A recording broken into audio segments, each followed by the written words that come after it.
La Ciappazzi firma l'impresa della 26esima giornata di promozione battendo il Rocca di Caprileone e confermandosi di fatto la squadra più in forma del momento. I giallorossi di Termini Vigliatore infatti centrano la quarta vittoria in fila al Comunale Italia 90 e conquistano inoltre il 15° punto nelle ultime 7 partite. Un successo dunque pesantissimo quello ottenuto dalla formazione allenata da Nardi, che pur giocando in 10 per oltre 70 minuti riesce a piegare con grinta e determinazione la capolista del girone B. Come detto, una gara che inizia in salita per la squadra locale, che rimane in inferiorità numerica per la doppia ammonizione combinata dal signor Augello di Catania al centrocampista Milazzo. Ci prova allora subito il Rocca a sfruttare la superiorità numerica, il tiro di Biondo però trova l'ottima respinta in angolo di Bucca. Nella ripresa arriva però il gol della Ciappazzi con il neoentrato Mandanici, che riprende un assist di Leone al volo col destro, batte il portiere Caserta regalando ai suoi la rete dell'1-0 e la gioia immensa dei tifosi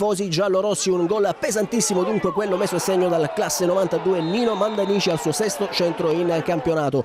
Il Rocca però non ci sta, allora prova subito a riacciuffare il pareggio, ha la possibilità di farlo con Cannavò ma non ne approfitta l'attaccante bianco-blu, mandando incredibilmente alto sulla traversa la più facile delle occasioni. Sulla ripartenza però la Ciappazzi rischia di andare al raddoppio con Mandanici. Caserta in questa circostanza si salva sull'attaccante di casa e poi Siracusa, ma trova solo un calcio d'angolo. Siracusa che però trova invece il gol del raddoppio al minuto 62 con un perfetto pallonetto, supera Caserta e fa esplodere di gioia nuovamente il Comunale Italia 90.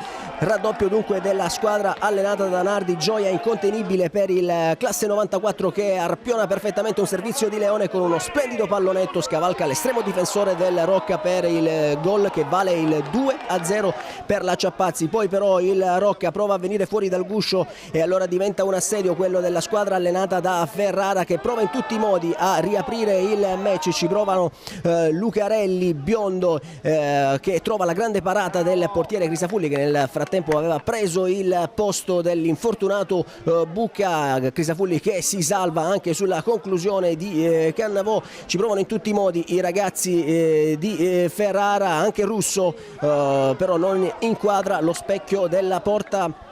Rocca che comunque riesce a pervenire al gol del 2-1 con il difensore Triolo, che al minuto 81 risolve una mischia e col sinistro batte il portiere Crisafulli, riaccendendo dunque le speranze per la capolista. Un gol che arriva di rapina, di giustezza col sinistro, che non lascia scampo al portiere Crisafulli. Un Rocca che a questo punto ci crede, si getta completamente in avanti. Naro, il neoentrato, prova col sinistro, c'è la deviazione provvidenziale di un difensore della Ciappazzi. Lucarelli la mette dentro, batti e ribatti, allora c'è Milia col sinistro che però non inquadra clamorosamente la porta, calciando alto sulla sinistra. Ci prova con il cross Triolo, la palla che rimane in aria della Ciappazzi e poi la botta col destro di Milia e il miracolo di Crisafulli che salva il risultato e la propria porta. Sulla ripartenza la Ciappazzi potrebbe chiudere definitivamente i conti con il solito Mandanici, ma il suo destro però non inquadra la porta, finendo alto sopra la traversa nei minuti finali. Poi la Ciappazzi riesce comunque a gestire